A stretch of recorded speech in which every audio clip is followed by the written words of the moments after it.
CM योगी ने राहुल गांधी को आड़े हाथ लिया, कहा राहुल ने खुद को एक्सीडेंटल हिंदू कहा। राहुल मुगलों के अत्याचार भूल चुके हैं।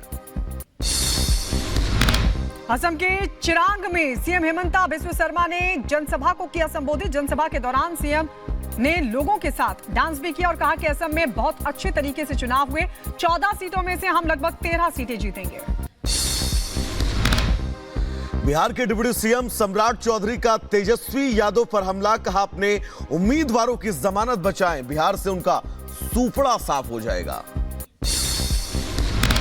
अपने उम्मीदवारों का जमानत तो बचाए, राजद के लोग जमानत बचाने का काम करिए ना। सूपड़ा साफ नहीं, जमानत सभी सीटों पे समाप्त हो जाए। सीएम पुष्कर सिंह धामी ने विपक्ष पर साधा निशाना और कहा कि गठबंधन अपने परिवार और अस्तित्व बचाने के लिए है, देश के लिए नहीं है। गठबंधन है वो कोई सरकार बनाने के लिए नहीं है, वो केवल अपने परिवारों का और अपना अस्तित्व बचाने के लिए है। यूपी के एटा में सांसद राजवीर सिंह ने अनोखे अंदाज में मांगा वोट, कहा 10 साल में कोई गलती हुई हो तो उसकी सजा मोदी जी को मत देना, बढ़ चढ़कर वोट करने की अपील भी की है। जम्मू कश्मीर के उधमपुर में सेना का सर्च ऑपरेशन दूसरे दिन भी लगातार जारी। जम्मू कश्मीर पुलिस ने 2 लोगों को पूछताछ के लिए बुलाया। आतंकियों को पनाह देने के आरोप में लिया गया हिरासत में। जम्मू कश्मीर के रामबन में सड़क पर आई मिट्टी, मलबा आने के कारण जम्मू श्रीनगर नेशनल हाईवे फिलहाल बाधित। जम्मू कश्मीर के बारामूला में लैंडस्लाइड, एक व्यक्ति के जख्मी होने की खबर। लैंडस्लाइड के कारण सड़क पर आया मलबा, हटाने का काम लगातार जारी। नोएडा में भी सड़क पर 4 लड़कियों के साथ लड़ाई, सोशल मीडिया पर वीडियो वायरल, पुलिस ने चारों को चेतावनी देकर छोड़ा। उत्तराखंड में लक्सर रेलवे स्टेशन पर बाल बाल बची यात्री की जान, पैर फिसलने से प्लेटफॉर्म के बीच फंसा यात्री, सुरक्षा कर्मी ने बचाई जान। बंगाल के कोलकाता में आग का तांडव, एक गोदाम में लगी आग, कड़ी मशक्कत के बाद आग पर काबू पाया गया। कोलकाता में गोदाम में आग लगने के बाद हड़कंप।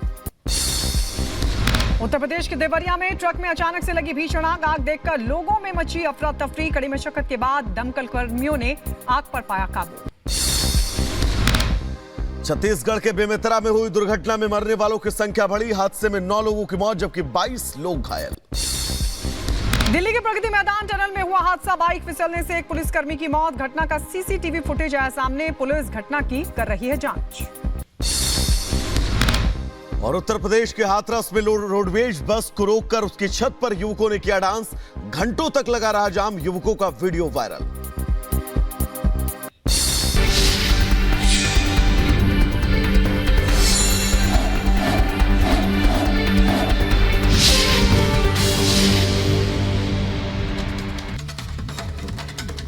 तो अमेठी से एक बार फिर स्मृति ईरानी चुनावी मैदान में हैं और अपने नॉमिनेशन के लिए आज वो एक तरह से कहें पूरी तैयारियां कर चुकी हैं। तस्वीरें अमेठी के सामने आ रही हैं और अमेठी में 20 मई को यानी कि 5वें चरण में मतदान है। उसके पहले दिग्गजों का जो नॉमिनेशन है वो फाइल हो रहा है। स्मृति ईरानी जो लगातार डटी हुई हैं, वो अपना घर उन्होंने वहां पर खरीदा, कुछ दिन पहले ही गृह प्रवेश भी किया, ये बताने के लिए अमेठी की जनता को कि वो बाहरी नहीं है बल्कि अमेठी की ही है। अमेठी की जनता को लगातार हर दिन वो यकीन दिला रही हैं कि विकास की रफ्तार अगर कोई आगे बढ़ा सकता है तो सिर्फ और सिर्फ स्मृति ईरानी। राघवेंद्र हमारे साथ ज्यादा जानकारी देने के लिए। राघवेंद्र, बताइए कितनी देर में नॉमिनेशन फाइल करेंगे स्मृति ईरानी, क्या तस्वीरें वहां से? देखिए यहाँ जो तस्वीरें हैं वो बहुत ही ऊर्जा से भरी हुई हैं। यहाँ पर मैं देखिए इसमें भारतीय जनता पार्टी जो गौरीगंज जो कार्यालय है भाजपा का वहाँ पर मौजूद हूँ। वहाँ पर देखिए रोड शो के लिए 2 भव्य रथ तैयार किए गए हैं जिसमें भारतीय जनता पार्टी के जो महत्वपूर्ण नेता हैं वह रहेंगे। एक रथ में स्मृति ईरानी रहेंगी और मध्य प्रदेश के मुख्यमंत्री मोहन यादव जो कि भारतीय जनता पार्टी कार्यालय पहुँच चुके हैं। अभी कुछ ही मिनटों बाद यह रोड शो यहाँ से शुरू हो जाएगा और कलेक्ट्रेट तक जाएगा जहाँ पर उनको नामांकन दाखिल करना है। तीसरी बार स्मृति ईरानी नामांकन दाखिल करेंगी। अमेठी में उन्होंने 2014 में पहली बार राहुल गांधी को टक्कर दिया था लेकिन कुछ वोटों से वो हार गई थी और राहुल गांधी यहां से जीत गए थे। लेकिन दूसरी बार 2019 में उन्होंने राहुल गांधी को हरा दिया और अब तीसरी बार स्मृति ईरानी यहां से ताल ठोक रही हैं। तो आप देखिए यहां का जो माहौल है वह इस समय पूरी तरह से जश्न और संस्कृति में डूबा हुआ है। अलग अलग जगहों में नृत्य हो रहा है, ढोल नगाड़े बज रहे हैं, शंखनाद हो रहा है, कार्यकर्ताओं के अंदर जबरदस्त जोश है।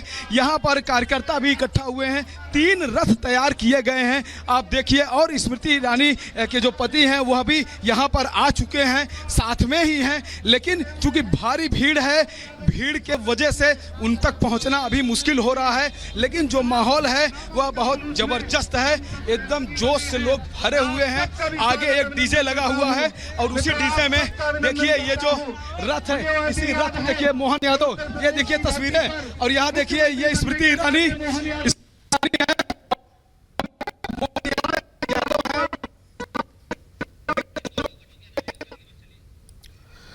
तो बिल्कुल भव्य रोड शो की तस्वीर हम आपको अमेठी से दिखा रहे हैं। लखनऊ का रुख करेंगे, हमारे साथ अनामिका काली जुड़ी हुई हैं। अनामिका, इस वक्त लखनऊ में आप कहां पर मौजूद हैं? रोड शो कहां पर पहुंचा है? कितनी देर बाद नॉमिनेशन होगा और इस वक्त माहौल कैसा है बीजेपी के पक्ष में इस रोड शो को लेकर? अनामिका, देखिए लखनऊ की सड़कों पर आज सिर्फ और सिर्फ आपको भगवा झंडा और कमल का फूल दिखाई देगा। हजरतगंज के इलाके को मैं क्रॉस कर रही हूँ और आगे परिवर्तन चौक है। परिवर्तन के चौक के बिल्कुल सिर्फ 300 मीटर आगे कलेक्ट्रेट कार्यालय है, जहाँ पे राजनाथ सिंह को पहुंचना है। और जो तस्वीर देख रहे हैं आप, ये राजनाथ सिंह के उसी काफिले की है, जिसमें आगे और पीछे हर तरफ आपको बीजेपी के कार्यकर्ता ही दिखेंगे। आसान भाषा में, आसान शब्दों में कहें तो आज पूरा लखनऊ सड़कों पर उतर आया है, क्योंकि हजरतगंज, जिसको लखनऊ का दिल कहा जाता है, आज यहाँ पर पैर रखने की जगह भी नहीं है। रथ देख रहे हैं आप राजनाथ सिंह का, जिस रथ पे राजनाथ सिंह सवार है, उनके बगल में उत्तर प्रदेश के मुख्यमंत्री योगी आदित्यनाथ दिखाई दे रहे हैं आपको। साथ में दोनों डेप्यूटी सीएम, उत्तराखंड के मुख्यमंत्री पुष्कर सिंह धामी नजर आ रहे हैं आपको।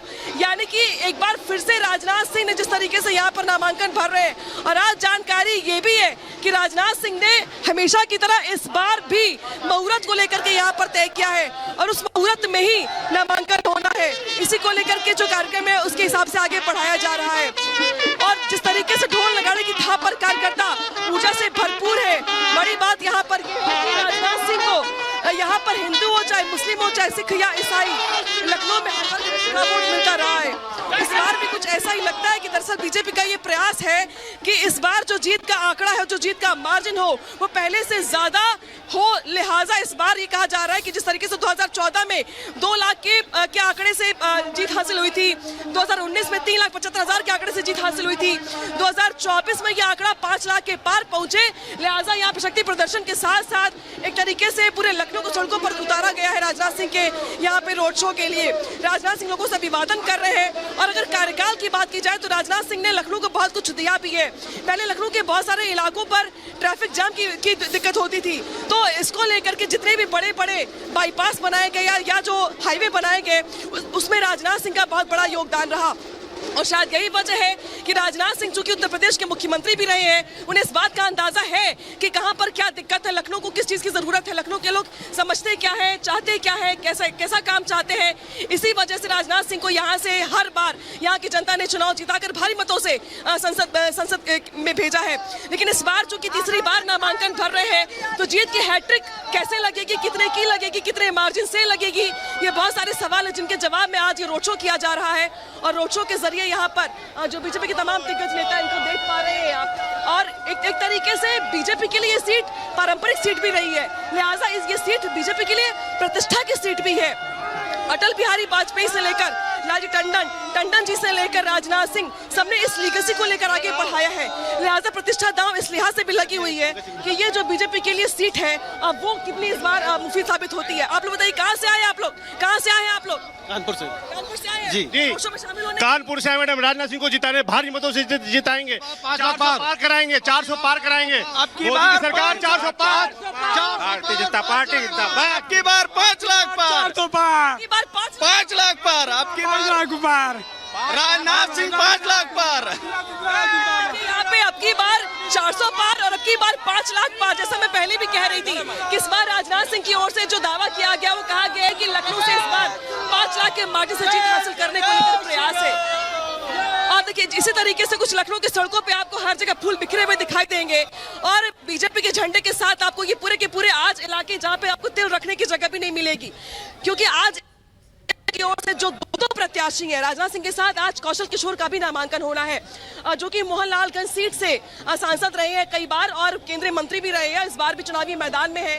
तो दोनों ही जो नेता है बीजेपी के, उनका नामांकन होने वाला है कुछ देर के बाद। और राजनाथ सिंह जो कि रक्षा मंत्री हैं देश के, लखनऊ के उत्तर प्रदेश के मुख्यमंत्री भी रहे हैं, तो इस लिहाज से ये सीट भी उनके लिए महत्वपूर्ण है और ये जीत बीजेपी की महत्वपूर्ण है। शायद यही वजह कि मुख्यमंत्री ने आज खुद कमान संभाल ली है और माइक पर वो खुद लोगों से अपील कर रहे हैं कि लोग कैसे चले, किस तरीके से आगे बढ़े, रोड का डाइवर्जन कैसे किया जाए, ट्रैफिक पुलिस कैसे काम करे। आज खुद मुख्यमंत्री ने कमान संभाल ली है।